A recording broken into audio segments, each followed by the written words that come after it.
May dumaan bang anghel kaya natahimik kayong dalawa? O sa isip niyo nagsasakitan na kayo?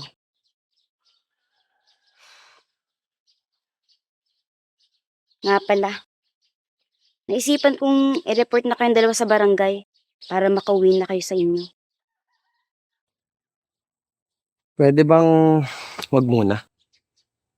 Bakit naman? Ayaw mo bang makasama ang pamilya mo? Hintayin muna natin makabalik yung alaala ni Mike. Sangayon ako sa sinabi niya.